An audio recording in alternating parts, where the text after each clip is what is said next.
Hey there, happy Thursday. Thanks for joining me here tonight. We are continuing on the raccoon embroidery. This is the Stitching Raccoon Stitch Sampler, and we're on day 4. So we are going to be learning the single detached chain stitch, the lazy daisy stitch, and the French knot tonight. So that is the plan. My name is Alyssa Thomas from Penguin and Fish, where we make cute embroidery kits for beginners, and I'm here every weeknight at 8:30 p.m. Central Time. And yeah, let's get stitching today. This is a free pattern, so be sure to check out either my profile or the link below, and you can download this free pattern for yourself as well. All right, you guys, let's get going. Okay, so let me shimmy down first. There we are. Okay, so we got the whole first row done. Not all of it yesterday, but we finished that yesterday with the blanket stitch and then started up on the chain stitch here. The blanket stitch is around the blanket in our raccoon, and we did some of the chain stitch around his collar and cuff of his shirt there. This is all his tail's gonna be chain stitch as well. But we're gonna move on to the stitches for today, and then we'll stitch them up here. It'll be like these little clovers. And yeah, we'll see how far we get today. So I'm gonna grab the hoop. Let's get going. All right, so we're gonna do the bottom first. I think we'll do this single. It's either a single chain stitch or a detached chain stitch. You can call it either one. I've seen it both ways. And it's detached because it's like our chain stitch line here, but just one of them. So it's separated from the rest. It's either a single chain stitch or a detached from the rest of them sort of chain stitch. So we're going to do that in the dark green. Let's grab, I have enough of a scrap here for sure. All right, let's get going. Let's thread the needle. I use that pinch method again, so I just pinch it in my fingers, the thread. Sometimes I'll snip it so it has a nice fresh cut edge, but the moment I see it, as I unpinch, that's when I'm gonna get my needle right on top of it and just kind of push that floss through, and then we can grab it. There we go. All right, I'm gonna weave in the backs of these stitches that are already here, and then just instead of tying a knot, and then we'll make that single or detached chain stitch. It's kind of a lot weaving in all these separate little colors, but I think it's just nice not to have knots on the back. It's a bit cleaner and stuff too. All right, so this is just like the chain stitch that we did last night, but we're only doing one, so it's almost like doing the last chain stitch of the row where you just have the bloop and that little anchor stitch. So we're gonna do that exact same thing.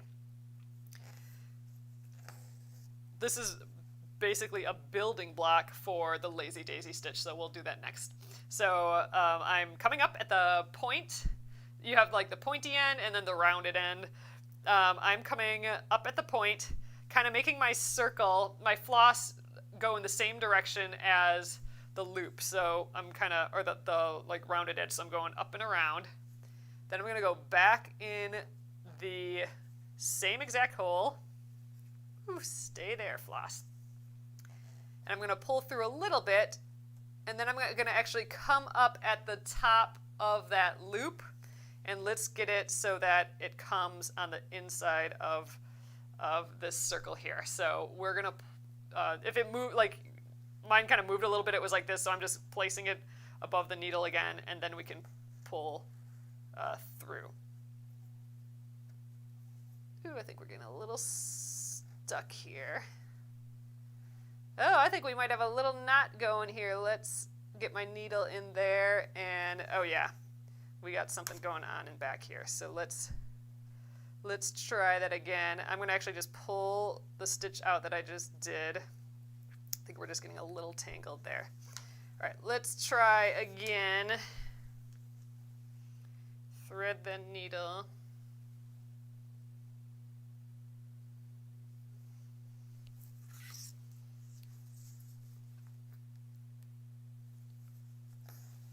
All right, I'm gonna actually hold this tight while I put the thread back in. I think when I put the needle back in the same spot, it just kind of pushed the loose floss down. So I'm gonna just hold it in place with my thumb this time. Then we're gonna come up to that top. Let's get that loop going around the needle again. Then we can pull through. There we go. Now we're good to go.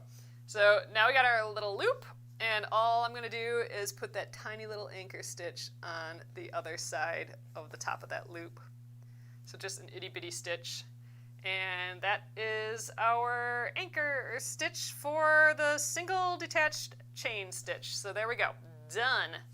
All right, I'm going to weave in the end, and we'll go right and make the, right away make the Lazy Daisy stitch. So Lazy Daisy stitches is super popular. It's a great way to make little flowers. And it all starts with that single chain stitch. So we're just going to make a bunch of these around a center point. So it's the exact same thing as this, just several of them, and we'll go around in a circle. So let's grab, I think I need to get some more thread here though. So let's get another piece of green. This is that lighter green. I'm cutting my 24 inches or so. And let's just grab the floss and then we'll get started. I'll weave in the end and we'll start that Lazy Daisy stitch. All right, one strand, two strands, and zoop, three. Okay, let's grab all these, get the ends together, and we'll be good to go again.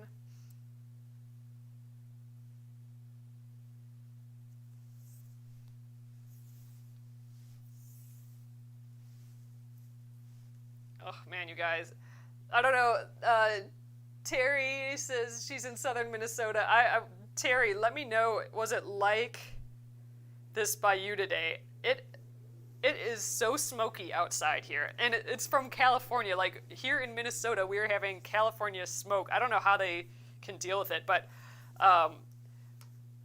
it looks like when you go outside, it looks as if every person at the end of the block, so if you look to the left, whatever is at the end of the block that way, or if you look to the right, or if you look forward, whatever is about a block away, it looks like they're having a huge like burn pile, like burning leaves or something. It just, that's how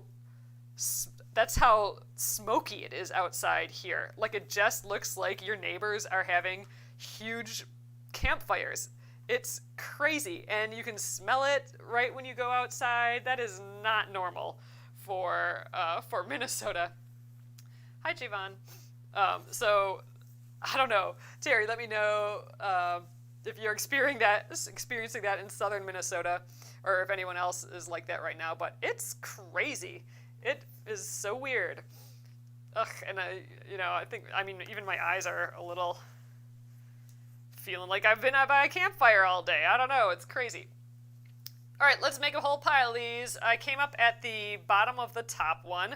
So the points are all on the inside here, and then it's looping at the top. So I'm going to just kind of make that loop shape, go back in the same hole, go down, pull the thread a little bit, and then come up at like that apex of the arc there. There we go.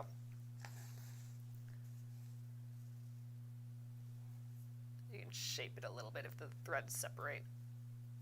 There we go. That's looking cute. You don't want to pull it too tight again, because that will get rid of that teardrop shape. It'll just look like two little lines next to each other. All right, let's make that anchor stitch. Oh man, I might have to use the thread conditioner a little bit more today. We are all tangled. That actually looked like I had a little cut in here.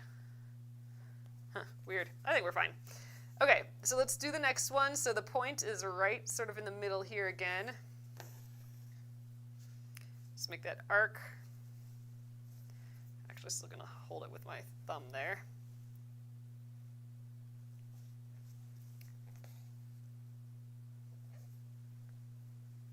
On the inside of our loops.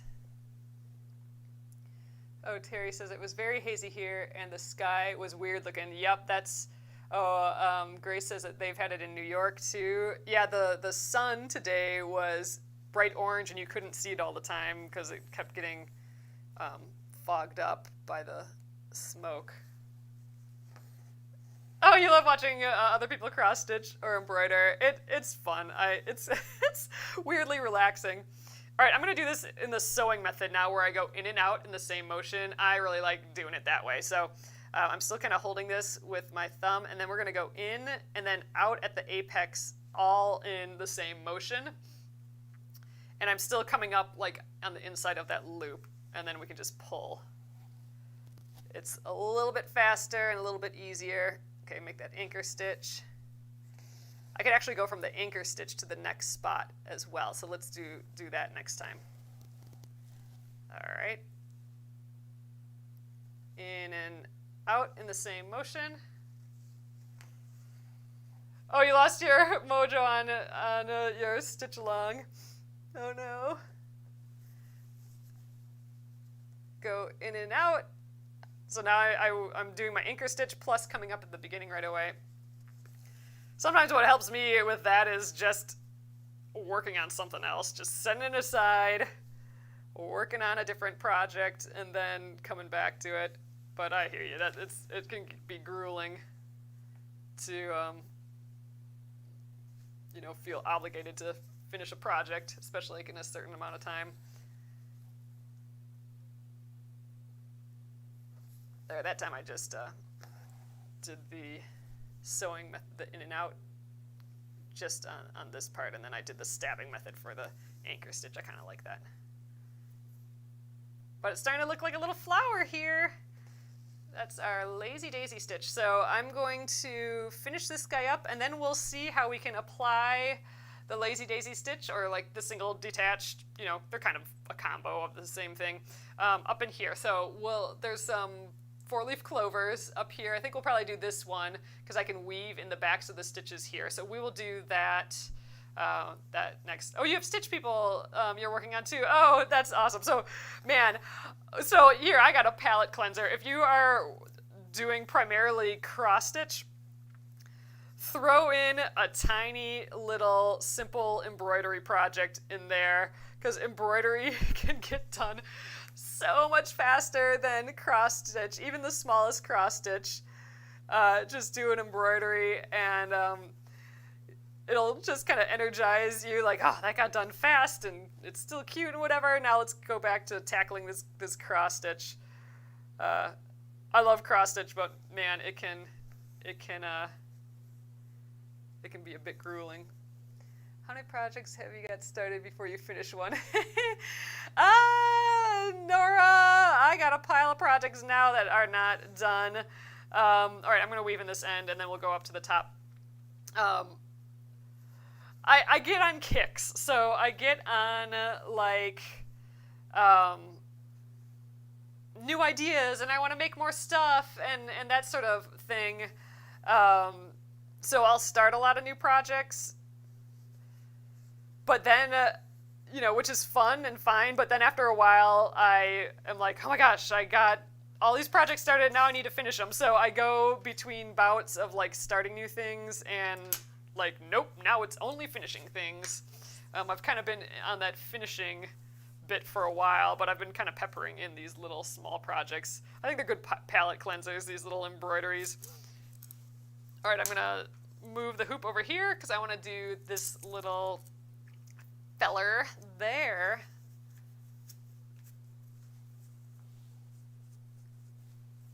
So I don't have any little flowers up here like with the lazy daisy stitch, but we have just 4-leaf clovers, so same deal, just a less amount of loop-de-loops in there. Less chain stitches. All right, I'm going to weave in the back there, and then we'll do these 4 little fellers, 4 little leafies, and then I'll probably actually for sure I'll do this. I'll stitch the rest of its little stem too. That'll be back stitch. Probably 2 little back stitches, and we'll be good. So I'm going to just weave in the backs of these stitches. Oh, you're doing a blackwork project. Oh, wow. That's cool. Yeah, that's gonna be beautiful, I bet.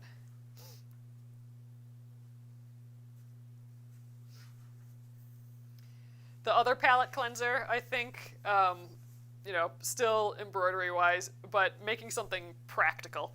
Like taking something that you have already or some fabric and turning it into like a little zipper pouch or a little pillow. Sometimes that's a good palette cleanser, making something that has a practical use to it, and then you can go back to just the thing that just needs to be pretty.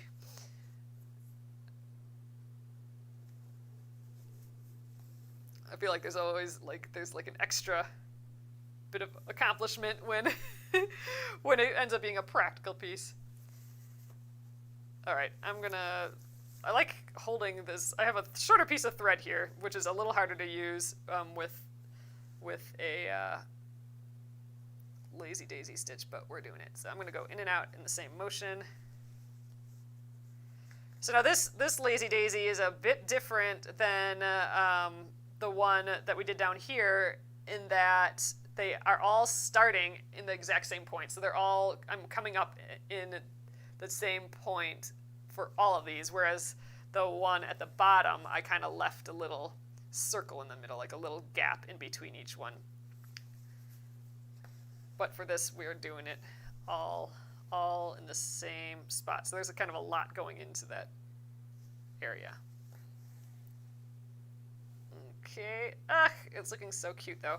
And just remember not to pull your thread too tight with a lazy daisy stitch or a chain stitch, because then it'll just look like two lines next to each other. You want that teardrop shape, so you can even leave it looser than what I'm doing. So you could go like there. I mean, that's a really pretty shape, nice and round. So I'm just going to tack it down right like that. I'm going to leave it super duper loose.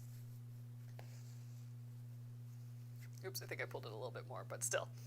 All right, still pretty cute. All right, I'm going to come up here to do the chains or the back stitch for the stem, and I'm actually going to shape this a little bit more. Let's make it equal on both sides. There we go. And this is going to kind of come up in the middle as well. And we'll get one more little baby stitch in there, a little back stitch.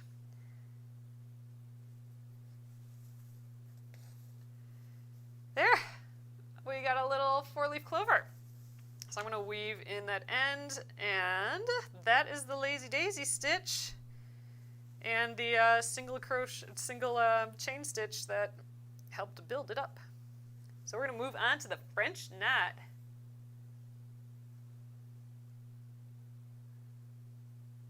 So a French knot, that's been in just talking to people and my own experience, one of the trickiest stitches to do, or basically a stitch that a lot of people have some trouble with. So I'm going to, let's see, I think I'm going to do the 3 French knots here. So I'll show you how to do the 3 French knots. And then I'm going to go to the side here, to the side of the piece, and I'll show you the 3 things you might be doing wrong. So if you are having trouble with a French knot, I bet you're doing at least one, if not all 3 of these 3 things. So I'll show you how to do them. First, I'll give you a walkthrough so you can kind of get a sense of it, and then we'll go over here in this little area, and I'll show you what you might be doing wrong, and then let me know if you're doing any of those things, or if you're struggling with a French knot or anything. Oh, thanks for the share, Amy. That's the one that gets you the French knot, Nora? All right, I'm just gonna tighten it in the hoop a little bit here.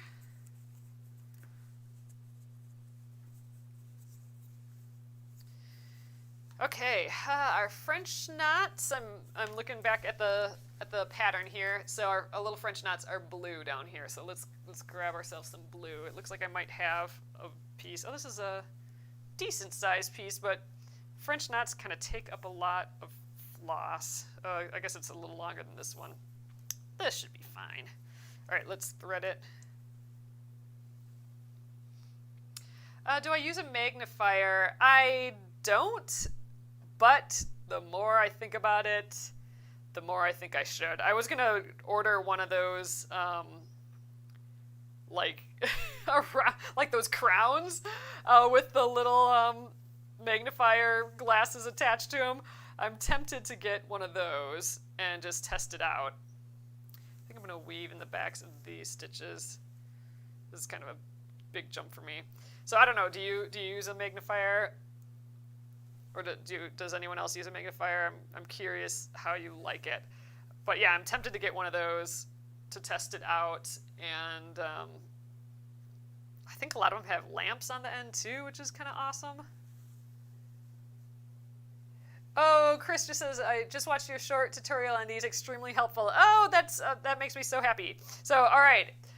If I did the tutorial, but I didn't show like the 3 things you might be doing wrong in that video, so we'll go through that. And so if you're having trouble at all, then it might be because of this. So all right, I'm going to start all the way to the left.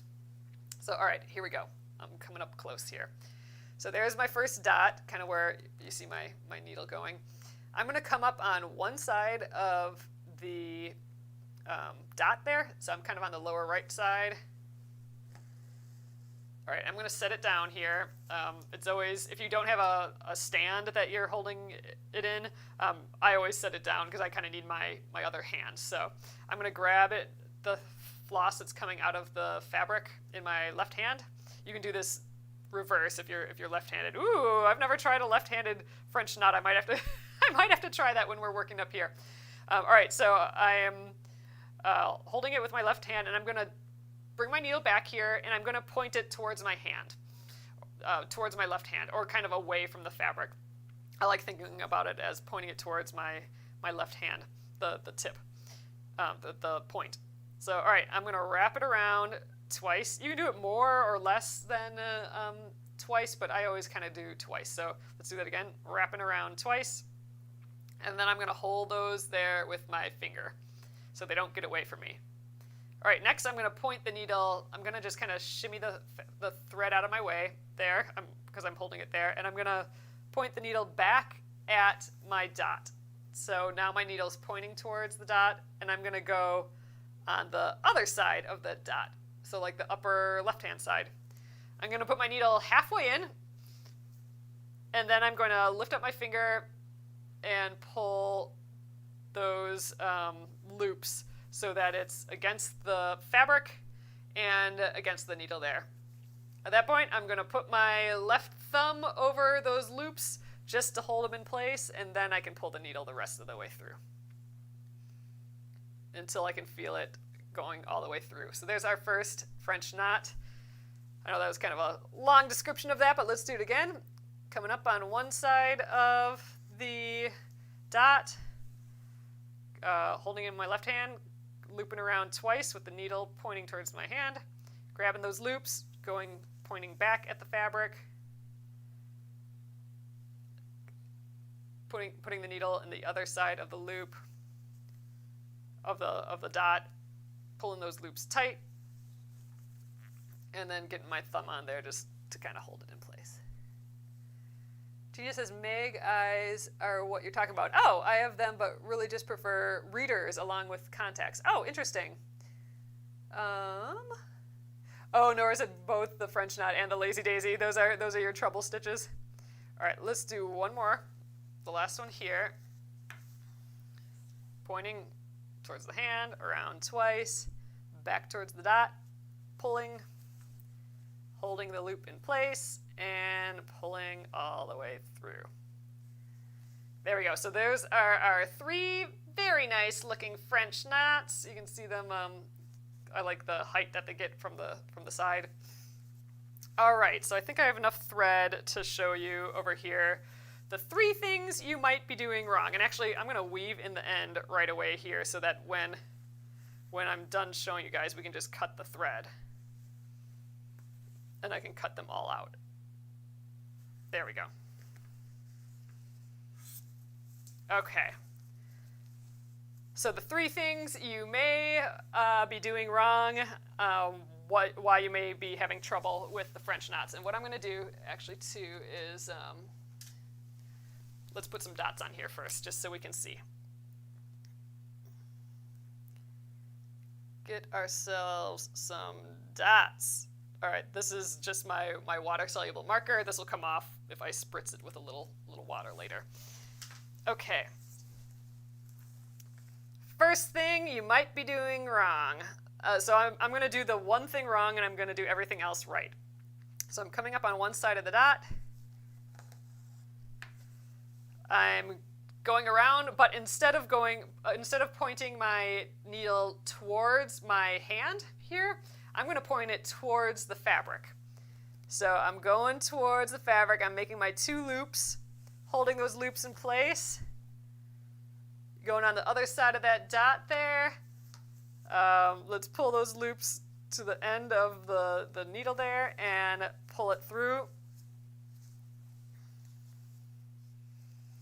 All right, that's the first thing you might be doing wrong. All that happens is I have a straight little stitch. It's the tiniest little straight stitch. So a straight stitch like this where you just go from one side to the other side, I have a small little stitch like that. So if you are having the trouble of there not even being a knot, there just being a little bit of a stitch, that's because you are pointing your needle towards the fabric at this point instead of away. So let's change it up. So instead of pointing it towards, I'm going to point it away from the fabric or like towards my left hand there. Then we do our loops, go back towards the fabric, pull tight. I always like putting my fingers on it. There we go, and then we get our knot. So this was pointing towards the fabric. You just get that little stitch. That ain't right, and this is pointing away from the fabric. So that's the first thing you might be doing wrong.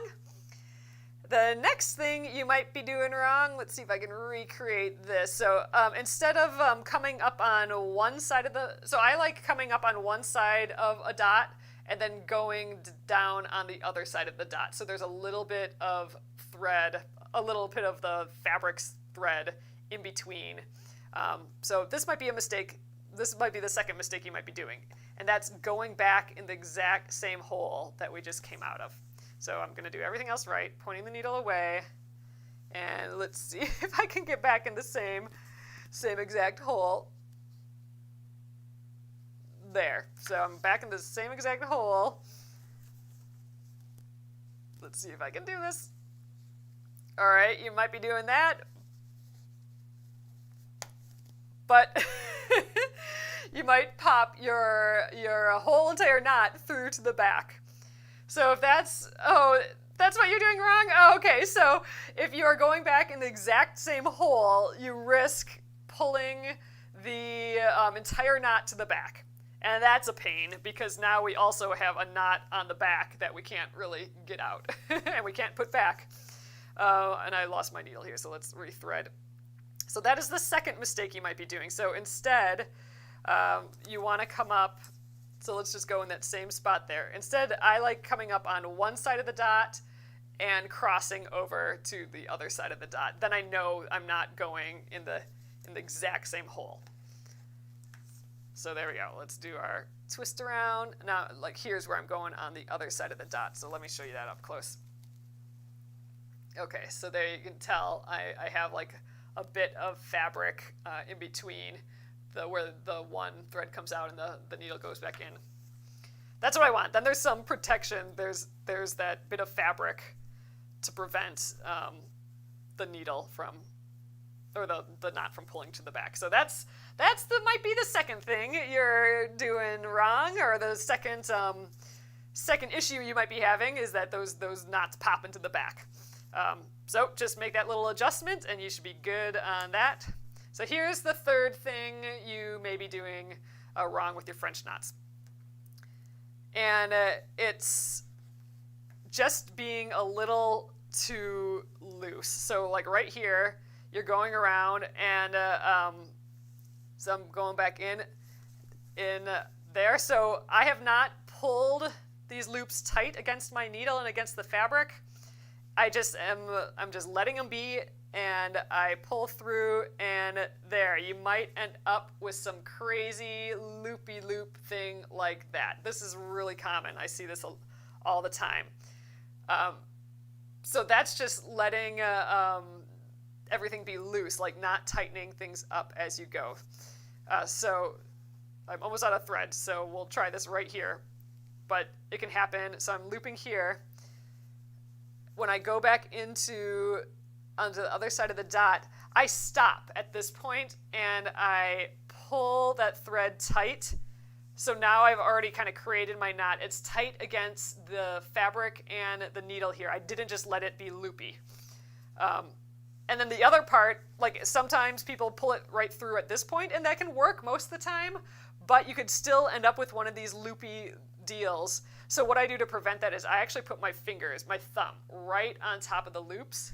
You can see that I'm actually holding those loops down, and then I'll pull through, and that'll prevent it from coming apart and ending up being loopy again. Although this one's loopy because I think my threads, I lost the length of some threads, so that I ended up with a loopy one. Let's see if I can pull on. There we go. Pull the threads through, and then it worked. My threads just kind of separated. See, like right there. I think they just got caught. So there we go. But I was able to salvage that one. But there we go. So holding those loops down will help you not have those giant crazy loops happen. So let's do that again. This is it for my thread here. Okay, pulling it tight like so. And then I'm going to hold those loops in place too. This might not work. There we go. Good.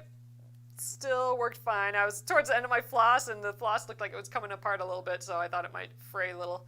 But we're good. So those are the 3 things you might be doing wrong. So to recap, the 3 things, you might be pointing your needle towards the fabric instead of away at the beginning. So you want to point it away, remember, towards your left hand, not towards the fabric. The second thing is going in the exact same hole. You risk popping your knot to the back. And the third is just not holding down those loops, letting it just stay loose. And then you get all those kind of loopy crazies on the front. So check if you've done any of those things, and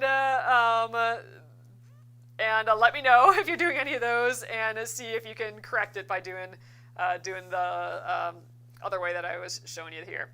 Oh, Amy says the third thing was your nemesis for so long. Me too. So the third thing where you just didn't keep your knots tight against the needle and hold down those loops, or didn't have the loops tight against the needle and didn't hold down the loops when you pulled the needle through. That's when you get a pile of those, I think.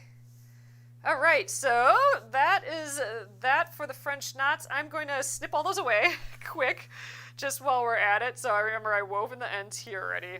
I'm going to just go through, snip all these fellers out, and we'll be good as new again.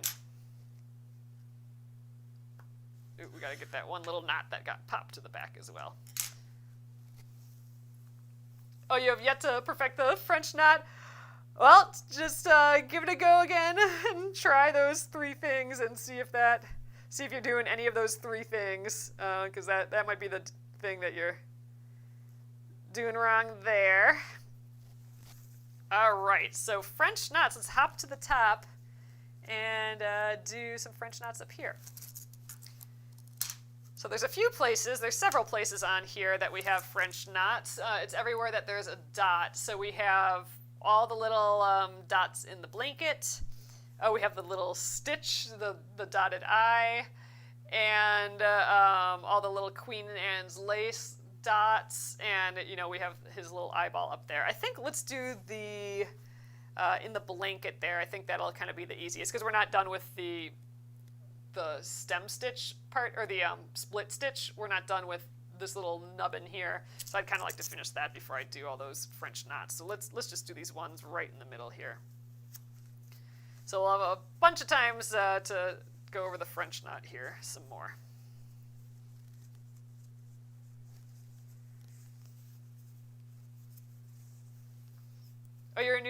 into embroidery and love it so far. Oh, I'm so happy to hear that. That's fabulous.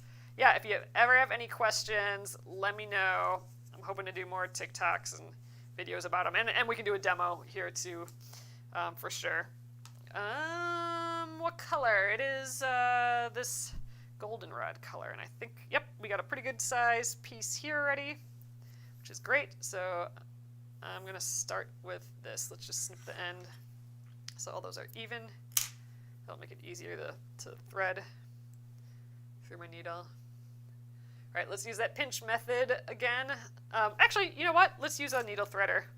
I was showing the pinch method earlier, but you can get a needle threader. These are popular for threading needles. And it's got a little, I don't know if you can see there, maybe you can see now. It has like a little metal kind of diamond there. So what we're gonna do, because it's stiff, it's stiffer than floss. So like if you're trying to thread your needle like this, with the floss like far away from the needle, that's super duper difficult, but you can do it easier with this little metal piece. So I'm gonna just go through there. There we are. So I got the needle in there, and now through this big diamond part area, I'm gonna stick the floss. So that's much easier in that large diamond hole than the hole of the needle. And then I can just hold the needle and pull the needle threader back through, and then I can pull the floss out of the needle threader, and that's how these cute little needle threaders work. So if you're having trouble with that pinch method, I'll show you the pinch method now.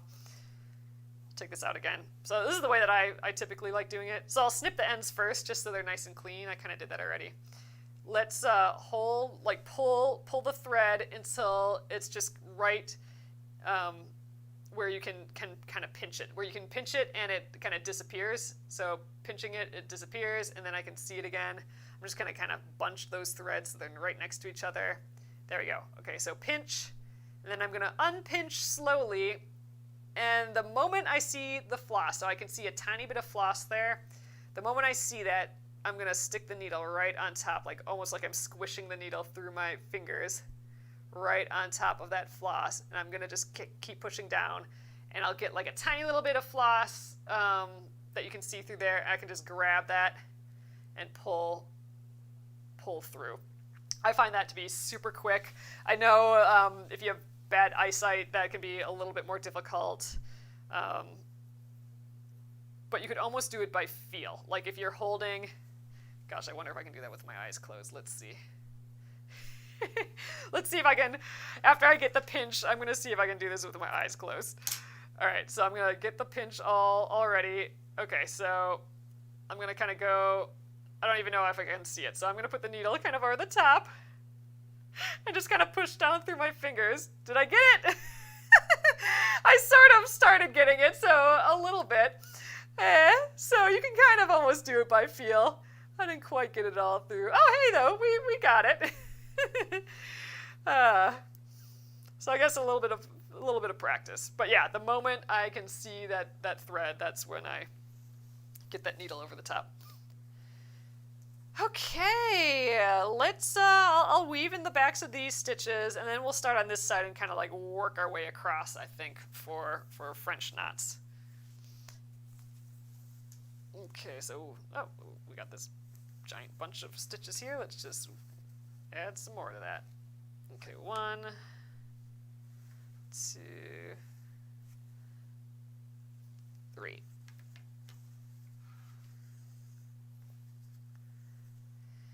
Okay, so let's come up on one side of that first dot. I'm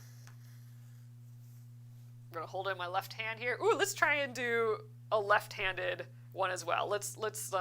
I'm gonna like feel this, and then I'm gonna try and mirror it next. So my left hand, loop around twice. I'm pointing the needle, pointing my needle away from the fabric towards my hand.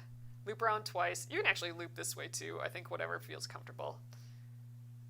Okay, hold those in place. I kind of shimmy the fabric or the thread out of my way, and then I'm going on to the other side of that dot, leaving that fabric in between, putting the needle halfway in, pulling that tight, And then I'm going to put my thumb over there to hold those loops in place as I pull the thread through. There we go. All right, let's try and do this left-handed. Okay, never done this before, so let's, I'm going to come up on the left side. I'm using my left hand now. Okay, I'm already confusing myself. Okay, so I'm going to pull it out with my right hand. All right, then I'd hold it in my right hand, and I'd point towards my right hand now. All right, it's going around twice, putting my fingers on top there, going in the opposite side of that dot, halfway, pulling it tight. All right, and then, oh, I'm going to hold it down with my right thumb there.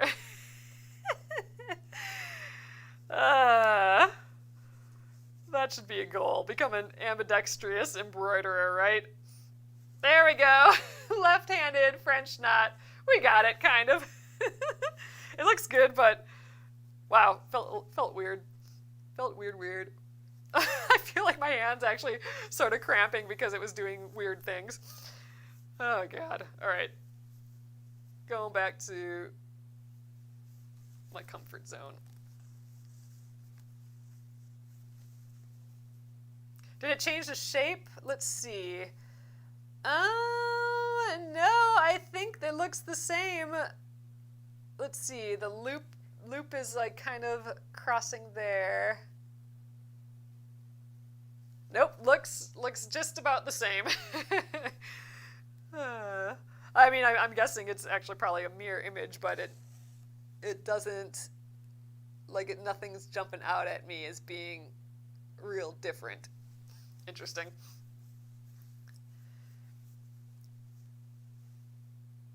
So there is a knot, and we've gone over this before, but there is a knot that, ooh, catching on this other French knot.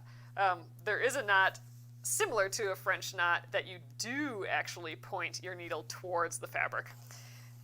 It's called a colonial knot, which a lot of people actually prefer over the French knot.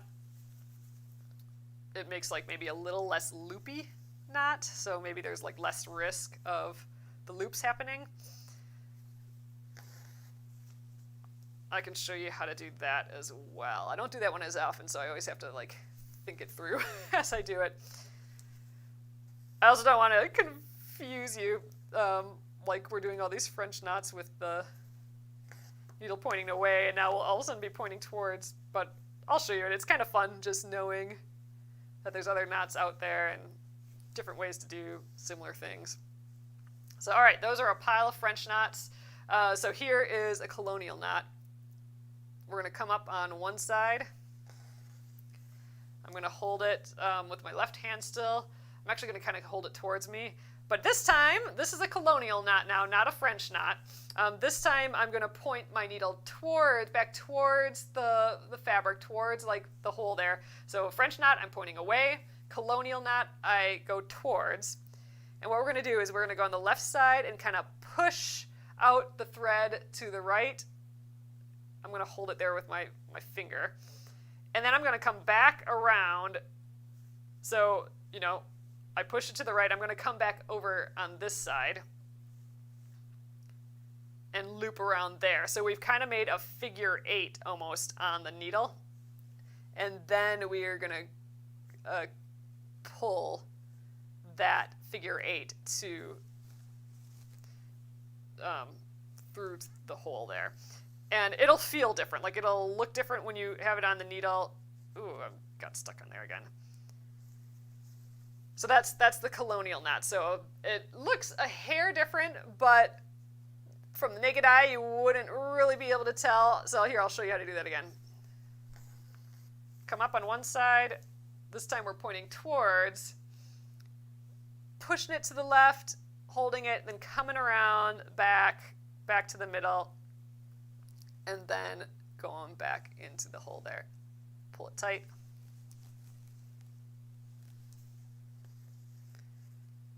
There we go. Colonial knot. Now I'm going to go back to French knots French knots are just more comfortable for me. They're a bit bigger. I might have not pulled them real tight either, those colonial knots. Back to French knots.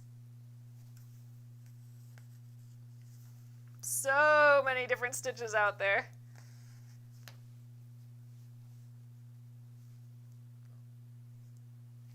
Never gonna learn them all. That would be a fun project though, just learn as many stitches as possible. I tend to stick to these 14. I don't do much else than these 14. You think they're prettier too, the French knots? Yeah, I like let's take a look at them again after I finish this last French knot. Oh, I do have a little tear in this thread, maybe a little bit. Okay, so here again is the Colonial Knot right here, and here is a French knot. So with the French knot, let's just kind of analyze it a little bit. It's actually kind of like one anchor stitch holding down a few loops, and it's almost like a donut shape. Like if you look really, really close, you can see kind of like the hole at the top and those loops kind of going around, whereas the Colonial Knot is more like a twisted knot, I think. So I don't know, it's whatever you practice and whatever you can get comfortable with, really. But yeah, and I think they probably look different for each person doing them too. So it's just kind of interesting though. It's fun to look at those itty bitty differences. When did I start learning embroidery? I'm not positive. I know it started with cross stitch. That's the part I know. I can't quite remember when it turned into embroidery versus cross stitch, but I know that it felt familiar. So, so I started cross stitching when I was super young. I remember a babysitter came over and she had a cross stitch. So I don't know, however old you are when you need a babysitter, and I was like glued to her while she was making all those little X's, which I just love, and there's nothing on the fabric, and then all of a sudden there's a whole thing on the fabric. Just fascinating. So that was like my first introduction to cross stitch, which really is a form of embroidery. Oh, was it during the blizzard of 93? 93, well, I would have been 13 in 93, so I think I was probably a little younger than that. Okay, I think we have time yet, so I'm going to pop up here. We'll do a few more French knots, I think. Yeah. Yeah, I think versus doing the feather stitch. We'll do the feather stitch tomorrow, so that's, we have those in the leaves there, and we'll be practicing it in 2 different ways down here. But I think tonight, let's just hang out with these French knots. I'll get as many of these done as I can. Oh yeah, it's like a little cinnamon bun. That's a good way to describe it, Amy. But yeah, so then I did cross stitches for a long time, but back in the day, there was only like Christmas ornaments that big, or massive, like, 12 by 8 inches by 12 inch like wildlife prints of embroidery, or of cross stitch. So those are the 2 choices, literally. So I made a few Christmas cross stitches, but how many of those can you do? And what if you don't celebrate Christmas? So like, what the heck? And I did try one of those giant cross stitches, of like a nature cross stitch, and I still have it. It's hanging out here, unfinished for sure, not even close to finished. But it's like actually, I think it's a baby raccoon. Oh, maybe it's a baby. I think it's a baby lion. I think it's a baby lion, not a baby raccoon. That'd be funny though, since we're doing a raccoon now. And I definitely did not finish that. Let's get our 3 strands out of here. But yeah, so I did a lot of those, and I've done like tons of crafts since then, but that is like kind of distinctly like my first like real craft. Then after that came like knitting and crochet and all that. And then I didn't come back to, at least I don't have a memory of doing embroidery in the middle of this, but I must have, because it felt familiar. But I started making embroideries again like after college, really, just because I went to school for like graphic design and did a lot of illustration in school, and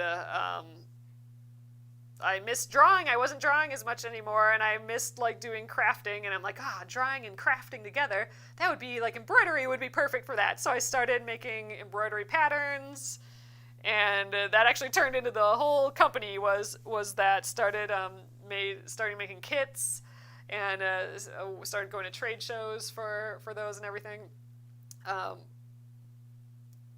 But there had to be embroidery in the middle, so I don't have a great answer. Cross stitch for sure. When that babysitter came over that one time, that's when that started. Where it got picked up again, that I don't have a clear memory of. All right, I'm gonna weave in the backs of the stitches here. Oh, kept you from scratching. Oh, that's interesting. Yeah, I mean, mentally, this helps me a ton, just to like chill out and focus my brain on something else. That's actually why I really like knitting and stuff too, because you have to pay attention to like each stitch and count, and just that it's like meditation, right? Just that little bit of having to focus on something else is really helpful for me, at least. All right, we are. Where did I come out? Oh, right on this side here. So let's start a pile of French knots up here, I guess. I'm gonna guess, I don't know, I guess start right here and kind of work my way around here. I know I'm not quite done with this part here, but that's okay. We can tuck in these stitches underneath our French knots later. Ugh, this is where it's gonna look so pretty though, these French knots just kind of scattered up at the top of this Queen Anne's lace plant here. So there's knots on the tips of every single one of these little green guys, and there's a few other ones scattered. You learn, Renee says, I learned embroidery with applique and embroidery and a sunbonnet Sue. Oh, that's fun. I have an idea for a sunbonnet Sue pattern that I've been like milling about for years lately, or years actually, and I don't know if it'll ever come to be. I have to spend time with it. It's an idea, like kind of a weird idea for a sunbonnet Sue quilt. Ooh, see, there we go. So we'll see. Someday I might get to that. That's a horrible thing to say. Someday I might do that, but it's an idea that's still there, and it hasn't risen up high enough to the surface of me starting it. Okay, these are actually ending up a little loopy, and that's because my threads are kind of coming separated. So two of the threads are a little bit longer than one of the other threads. I'm just going to run my hand through it.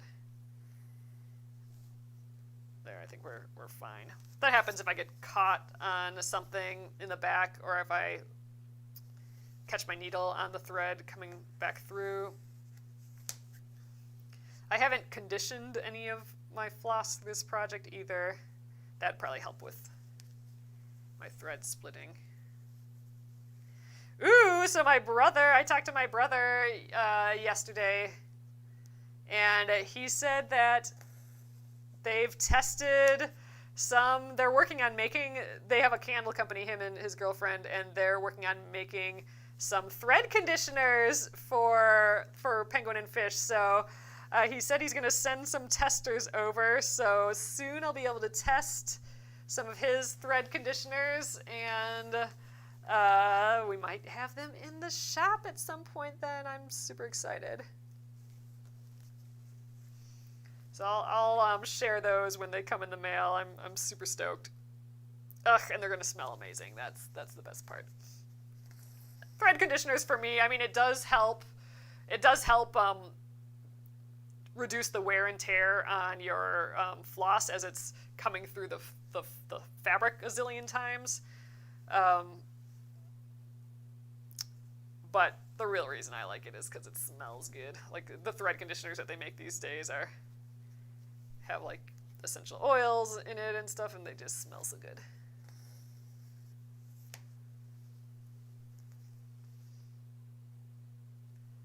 Linda says back in the 50s there were a lot of printed patterns for tablecloths and napkins that your mom and grandma made. Oh yeah, that's a big start for embroidery. I know my mom has a bunch of, or had, I don't know if she has those anymore, but like those tea towels that are pre-printed. Ooh, I'm caught on something. Ooh, I got myself a little knot back here. Ugh. The pre-printed tea towels with like the days of the week and stuff on. I feel like those are kind of coming back again, all that stuff. The super vintagey looking ones.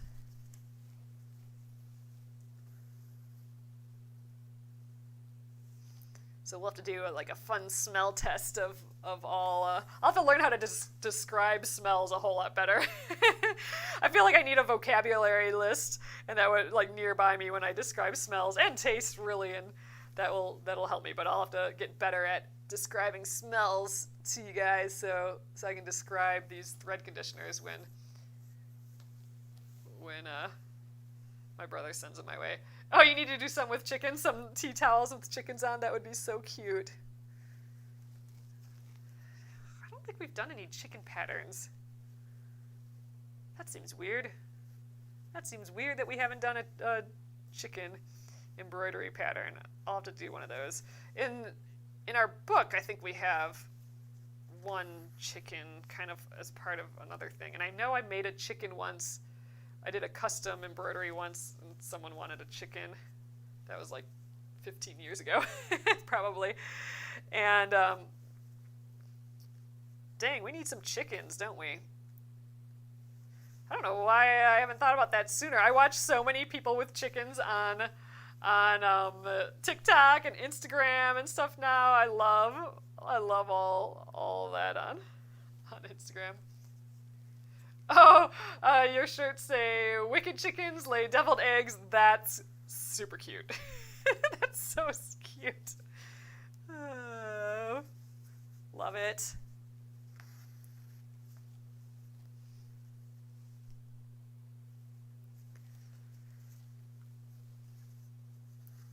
So Jenna, who I work with, she's working on an embroidery where she has she's making like little chamomile flowers, and chamomile has a little it has like a orange center and white flowers. So for the orange center, it looks gorgeous. So she's doing it all French knots. So imagine a circle, and she's filling the entire thing with French knots to add a lot of texture.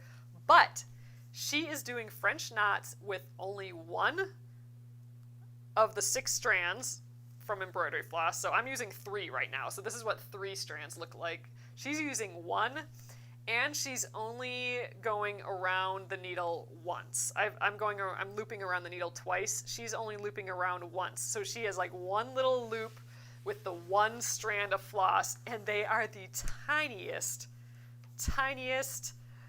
French knots I've ever seen. But all grouped together like that is so beautiful with those tiny French knots. I'll just see if she'll take a photo of it or something and maybe post it in the Penguin and Fish Crafters group.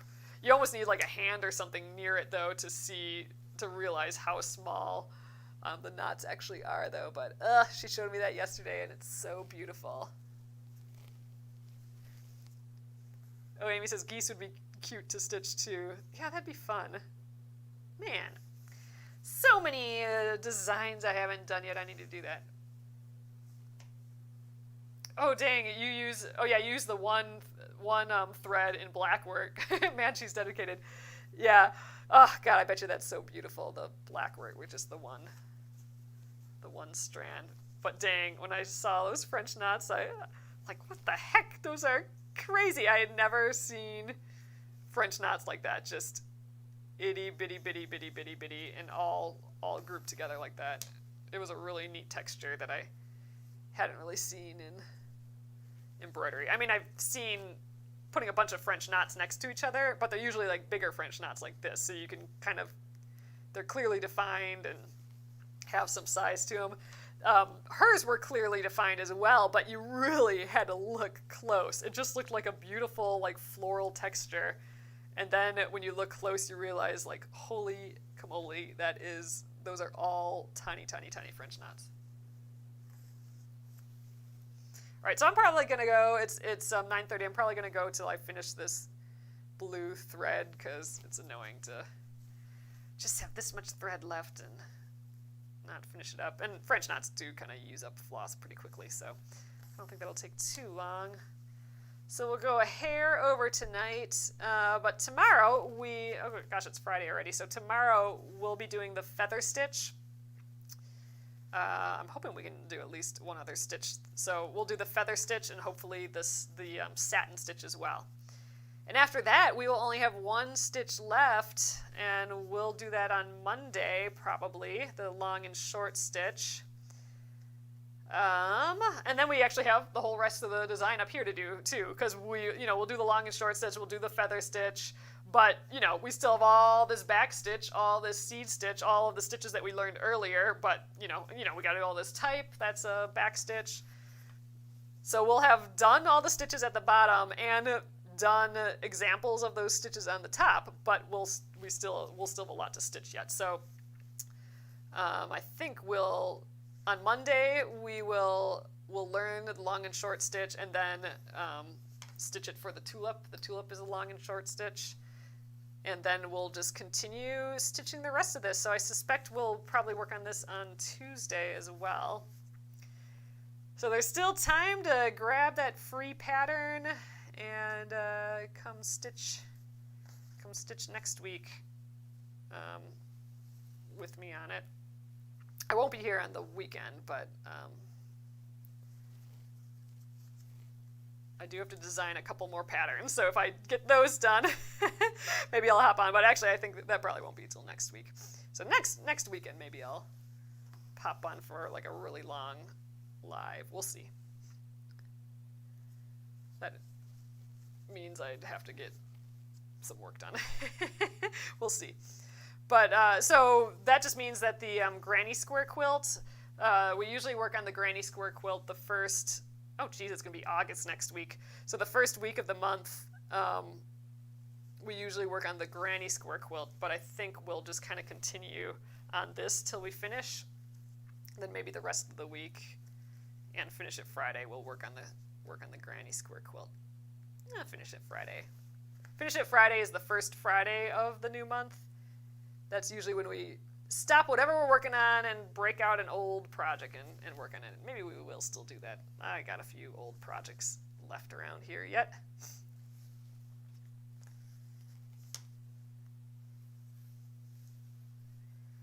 All right, now I'm starting to feel like we're running out of floss here. So we'll get a few more of these in.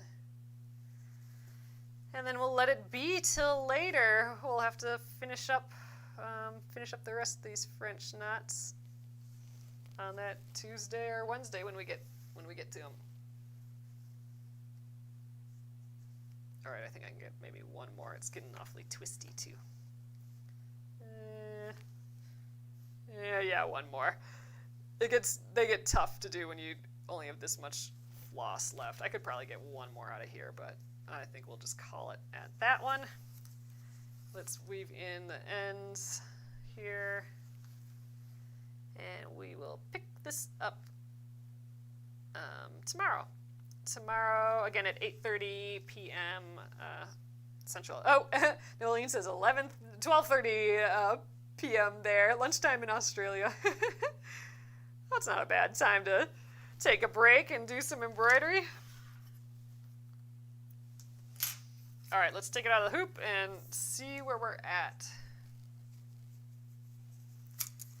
Definitely coming together. I'm itching to get more of his face done. I want to see more of that. It feels unfinished without that done, but we'll get there. So, okay, it's looking cute. So here is the feathers. Yep, 8:30 Central Time. That's correct. So what is that? 9:30 Eastern, 6:30 Pacific. Okay. Feather stitch. So this is the feather stitch all laid out, which is kind of how I have it up here. And then I have just a little bit of a guide that I'll go through in case you don't have the feather stitch like laid out for you. There's a way to think about that. So we'll go over those two things tomorrow. And then also the satin stitch. Satin stitch is, let's see, I'll just show you on here. So this is the feather stitch and the satin stitch, where it's all like nice one color. The satin stitch we used in the mushrooms up here, and the feather stitch we used on the little Queen Anne's lace, little feathery leaves there. All right, so I will see you all not next week. It's only Thursday here. We'll see you on Friday then. We will continue on this project. And yeah, we're going to get more of this little raccoon done. So check out the pattern. It is a free pattern. You also get 14 days of emails, each with one of these stitches in, with video that you can watch as well. So if you sign up for that on the link in my profile or the link below if you're on Facebook and YouTube. And that is that for this evening. Have a fabulous rest of your Thursday, and I will see you tomorrow. Good night.